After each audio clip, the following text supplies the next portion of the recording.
Last year, I gave myself a challenge and recorded myself on YouTube for 100 days. Why would I do something like that? And what surprising results came from that experiment? Hi, I'm Ellie. I'm a founder of a 5,000 member design community, and in this channel I talk about self-development, design, and visual thinking. So last year, I gave myself 10 daily challenges. I would do a daily video challenge, I would do a health challenge, I would do digital animation, I would do fiction writing practice, I would do Japanese learning, French learning, I do coding with JavaScript, I would do an illustration design system, and I would do some personal Zettel casting. I would take notes and make summaries of books. I also wanted to practice speaking in front of a camera. Now, what were the 3 things I learned from doing that exercise? The first thing that I learned from doing that was I developed some workflows, some habits. For example, one of the first things I learned from doing that exercise was I needed to create some sacred hours. Those times in the day where I would not be bothered and just focus on doing those exercises, those daily challenges. For example, in the morning I discovered that it's easy for me to just make coffee, sit down, do some practice coding, do some French and Japanese language learning, and then do my digital sketching. And from doing that, I checked out 4 things from my daily challenges. I learned that I could easily do 4 of the 10 challenges before 8 or before 9 in the morning. Do my work the rest of the day. In the evening, I try to do the rest of the challenges like the exercise, the digital animation, which was hard.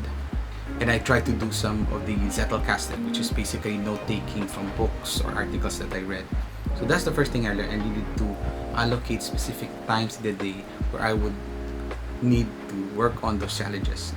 If I did not work on those challenges by those times of the day, I'd have a hard time finishing the rest.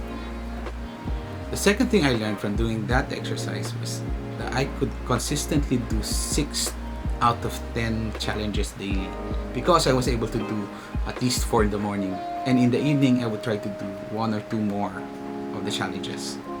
Which leads me to the third thing that I learned from doing that exercise, that it was exhausting. It was exhausting to try to complete 10 daily challenges every day.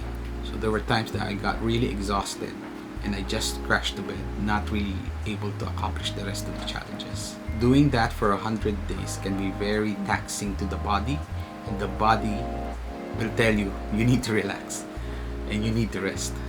So those were the 3 things I discovered. One is that I discovered some workflows that were effective for me. Second is I discovered that I could effectively do around 6 out of 10.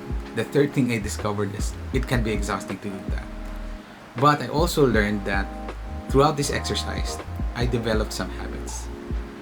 I discovered that by doing those 10 exercises, I was able to keep myself accountable, practice my speaking, build habits. Yet, I also learned that I need to pause sometimes. I need to recharge. The body will tell me to just stop, relax, recharge. Would I do it all over again? I'm still doing some of the challenges. I'm still doing the digital sketches. I've stepped up the challenge by trying to sketch with my finger and putting limits on how fast I can sketch. I give myself a challenge now to sketch something for 30 seconds or 1 minute. And this is actually why I still have a YouTube channel. I think there's value to recording yourself on YouTube, documenting your life. It's important to document your life. It's important to see your progress. So years from now, you can be looking at yourself and seeing, oh, that was me. That was how I did things. This is how I thought. These were the challenges that I tried to give myself. And you'd see, did I grow? Have I grown? Now I'm in the part-time YouTuber Academy, challenging myself to make videos every day, every week, and see how far I can get better at it. I'm already starting to see the results as I record my videos every day, do my YouTube shorts or TikTok videos, and see which ones resonate with my audience. And there is some freedom in expressing yourself. There's something liberating about sharing to the world, maybe even just sharing to yourself, to your future self. And that's how I approach it. That's how I think about it. All these videos, all these notes that I'm making, my journals, it's really for myself, my future self. Maybe someone else will learn from doing this exercise and do this challenge themselves. So what's next? It's Christmas, the holiday season, and there's an interesting challenge by the part-time YouTuber Academy to create 12 videos for Christmas, and maybe I'll just do that.